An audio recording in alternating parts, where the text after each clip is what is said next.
Assalamualaikum warahmatullahi wabarakatuh. Perkenalkan, nama saya Nur Mufira Aziza, Prodi S1 Akuntansi Malam, kelompok 3, Sumatera Selatan.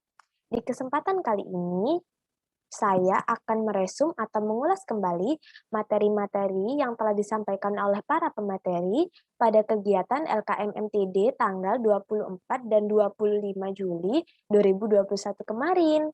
Materinya apa aja sih? Yuk kita simak bareng-bareng. Materi-materi LKM-MTD. Ada 6 nih, apa aja? 1.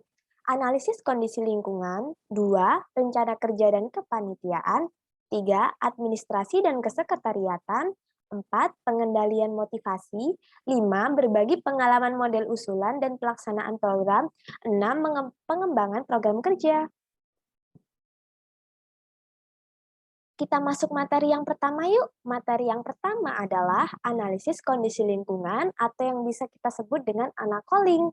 1. Analisis. Analisis adalah penyelidikan terhadap suatu peristiwa berupa karangan, perbuatan, dan sebagainya untuk mengetahui keadaan yang sebenarnya, sebab musabab, duduk perkaranya, dan sebagainya. 2. Kondisi. Kondisi adalah keadaan sesuatu yang secara langsung maupun tidak langsung menyebabkan perubahan. 3. Lingkungan. Lingkungan adalah keadaan di sekeliling dan di sekitar kita. Tujuan analysis apa aja sih? Tujuan analysis mengidentifikasi faktor penghambat dan pendukung kegiatan, kondisi suatu lingkungan, yaitu menentukan prioritas, potensi positif penunjang kegiatan. Kenali apa yang terjadi dengan organisasi Anda, apa sudah sesuai harapan. Jika belum sesuai harapan, cari akar masalah, bukan gejala. Lakukan analysis dan cari gagasan berupa solusi. Jika sudah sesuai harapan, pertahankan dan terus kembangkan. Perumusan gagasan awal, tujuannya adalah untuk menetapkan gagasan-gagasan awal yang sesuai dengan hasil analisis kondisi lingkungan secara kreatif, efisien, dan berbasis realita. Kriteria gagasan awal apa aja sih? Yang pertama nih, menarik. Yang kedua, fasilitas atau dukungan harus ada. Yang ketiga, penting. Yang keempat, mudah. Yang kelima, murah. SWOT itu apa aja sih? Kita sebutin ya. Yang pertama, strength, kekuatan. Kedua, weakness, kelemahan. Ketiga, opportunity, peluang. Dan yang keempat, threat, ancaman.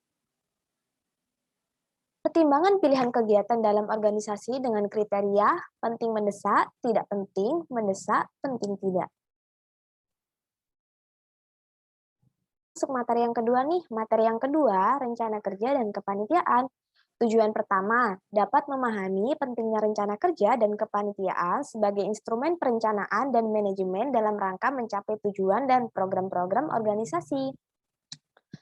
Tujuan yang kedua, agar memiliki keterampilan dasar dalam menyusun rencana kerja dan kepanitiaan. Pengantarnya adalah, dalam setiap organisasi apapun tentu memiliki cita-cita, visi, misi, dan tujuan. Untuk mencapai hal tersebut diperlukan perencanaan yang kemudian diwujudkan dalam bentuk program-program.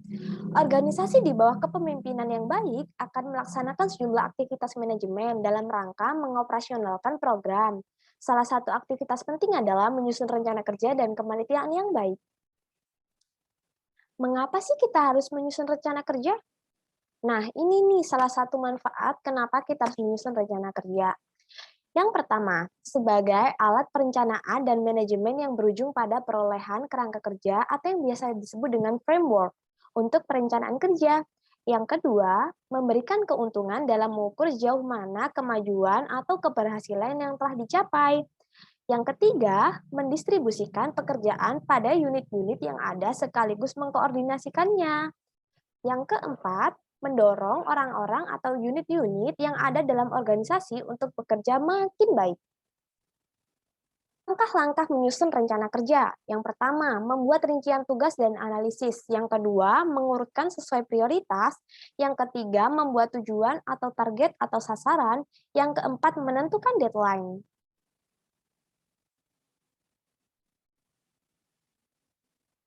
Yang kelima, catat informasi penanggung jawab tugas. Yang keenam, menetapkan strategi.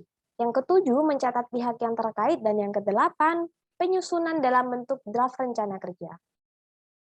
Tahapan dalam penyusunan rencana kerja berupa penyusunan rancangan rencana kerja, penetapan rencana, pengendalian pelaksanaan rencana kerja, evaluasi rencana kerja. Materi yang ketiga. Materi yang ketiga adalah administrasi dan kesekretariatan. Pengertiannya adalah kesekretariatan dapat diartikan sebagai keseluruhan rangkaian kegiatan penataan terhadap pekerjaan perkantoran, surat menyurat, dan tugas-tugas bantuan lainnya dalam rangka menunjang kelancaran pencapaian tujuan organisasi. Bentuk-bentuk pola penataan: 1. Merencanakan, 2. Menyusun, 3. Menghimpun, 4. Mencatat, 5. Mengolah, 6. Mengendalikan, 7. Mengirim, dan ke-8 menyimpan. Tujuannya adalah 1. Memperlancar lalu lintas dan distribusi informasi ke segala pihak, baik internal maupun eksternal, yang mengamankan rahasia organisasi, dan yang ketiga, mengelola dan memelihara seluruh dokumentasi organisasi yang berguna bagi kelancaran pelaksanaan fungsi manajemen. Fungsi. Adapun fungsi dasar administrasi kesekretariatan adalah sebagai berikut. Mengadakan pencatatan atau recording semua kegiatan manajemen sebagai alat pelaksanaan pusat ketatausahaan, pengendali informasi internal dan eksternal organisasi sebagai pusat dokumentasi atau master file, sentral teknologi transfer informasi sebagai alat pelaksana pemegang rahasia organisasi, sebagai alat komunikasi organisasi. Elemen kesekretariatan apa aja sih? Nih ada 4 ya. 1. Sumber daya manusia atau pengurus. 2. Sekretariat. 3. Perlengkapan dan peralatan kesekretariatan. 4. Identifikasi organisasi. Tips. Fungsi umum kesekretariatan: A. Pengelolaan sistem administrasi. B. Pengelolaan fisik sekretariat.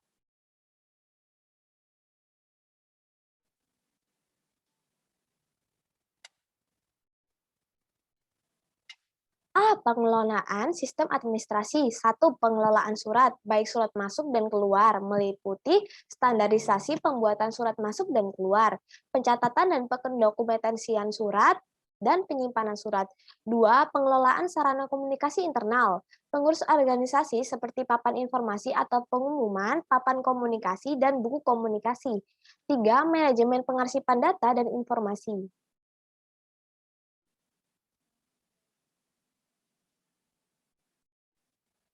Manajemen pengarsipan data dan informasi tersebut berupa sistem pengarsipan atau penyimpanan data dan informasi harus dilakukan secara berkesinambungan selama organisasi masih terus berjalan.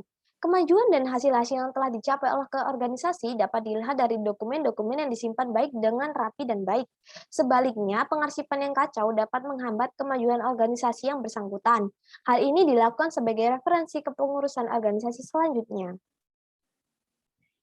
Data-data dokumen yang diarsipkan, arsip pendirian organisasi, ADRT, bentuk dan struktur organisasi, job desk, dan lain-lain. Sistem dan mekanisme standar organisasi, program kerja dan laporan pertanggungjawaban per periode kepengurusan, proposal dan laporan pertanggungjawaban per kegiatan atau kepanitiaan, database pengurusan atau SDM, database pihak eksternal lembaga, organisasi, donatur, dan lain-lain. Administrasi sehari-hari, surat keluar atau masuk, pengelolaan papan informasi atau mading, catatan harian, dan lain-lain. Bentuk-bentuk pengarsipan: 1. Dalam bentuk dokumen tertulis, hard copy, minimal 2, 1 buah untuk dipinjam atau dipelajari, sedangkan 1 lagi untuk arsip sejati. Yang kedua, dalam bentuk soft copy, disket, CD, dan lain-lain. Backup CD lebih tahan lama dan portable hard disk. Hard disk yang dapat dibawa-bawa kecil. Notes, arsip-arsip tersebut hendaknya selalu dikontrol oleh bagian kesekretariatan periodik atau berkala. B. Pengelolaan fisik sekretariat. Bagaimana sekretariat sebagai base camp bagi pengurus yang mencakup fungsi koordinasi dan silaturahmi bisa berfungsi sebagaimana mestinya. Sekretariat pun berfungsi sebagai pusat administrasi, sehingga kinerja fungsi yang pertama, pengelolaan sistem administrasi organisasi, pun dipengaruhi oleh bagaimana fungsi pengelolaan sekretariat ini berjalan. Di dalam struktur sebuah organisasi, pada umumnya fungsi yang pertama dijalankan oleh seorang sekretaris, sedangkan fungsi yang kedua dijalankan oleh divisi atau biro rumah tangga. Administrasi keuangan definisinya merupakan sebuah proses untuk mencatat, menggelongkan, meringkas, melaporkan, dan menganalisis data keuangan dari suatu organisasi atau perusahaan. Mengapa diperlukan administrasi keuangan? Agar dapat diketahui siklus keuangan dalam suatu kegiatan atau organisasi, agar mudah mengontrol kebutuhan kegiatan atau organisasi yang berkaitan dengan dana, agar dapat dipertanggungjawabkan ke lembaga. Prinsip-prinsip admin keuangan arahnya jelas, sederhana, mudah dimengerti, dilakukan secara kontinu, dilakukan secara bertahap. Siklus administrasi keuangan. A. Pengumpulan bukti-bukti asli atau nota. B. Pencatatan transaksi dalam buku harian atau jurnal. C. Pembuatan buku-buku besar atau laporan keuangan. Catatan, setiap ada transaksi keuangan dalam suatu organisasi, maka secara rutin dicatat. Kemudian pada waktu tertentu dilakukan kegiatan laporan. Proses pengurusan anggaran sesuai dengan rencana kegiatan atau program kerja dalam jangka waktu tertentu, lalu sesuai dengan sumber pendapatan ditentukan apakah kegiatan profit atau tidak, lalu meliputi tata tertib atau aturan yang berkaitan dengan keluar dan masuknya keuangan organisasi. Dalam mengontrol kegiatan pun ada 3. 1. Pengeluaran harus sesuai dengan rencana. Yang kedua, sekecil apapun pengeluaran dan pemasukan harus dicatat. Dan yang ketiga, dapat dipertanggungjawabkan sesuai aturan. Laporan keuangan unsur-unsurnya terdiri dari tanggal, keterangan penggunaan, kas masuk, kas keluar, saldo, catatan. Laporan keuangan harus dilakukan secara periodik ya. Kalau kegiatan itu harian dan kalau himpunan itu bulanan. Bikin laporan keuangan tuh buat apa sih? Nah ini nih, 1. Pencatatan pemasukan, 2. Pengumpulan bukti-bukti pembayaran atau nota, 3. Pencatatan siklus keuangan secara detail, tanggal, kas masuk, plus keluar. Laporan pertanggungjawaban atau LPJ. A. LPJ merupakan bukti pemakaian uang yang diberikan oleh lembaga berupa rektorat, ketua sekolah tinggi, fakultas, program studi, atau jurusan, dan lain-lain. B. LPJ dibuat dan diberikan ke lembaga setelah kegiatan dilaksanakan. C. LPJ dibuat 3 rangkap ya, 1 asli dan 2 kopian. Alur birokrasi kegiatan BEM fakultas atau Hima-Prodi. Panitia lalu ke Hima-Prodi. Nah, apabila kegiatan BEM fakultas, maka tidak perlu ke Hima-Prodi ya. BEM fakultas, Kaprodi, Dekan, Direktur Kemahasiswaan, WR3, WR2, BAU. Materi yang keempat, pengendalian motivasi. Pengendalian motivasi diperlukan A. Hakikat motivasi, B. Pengembalian keputusan, C. Pengendalian konflik.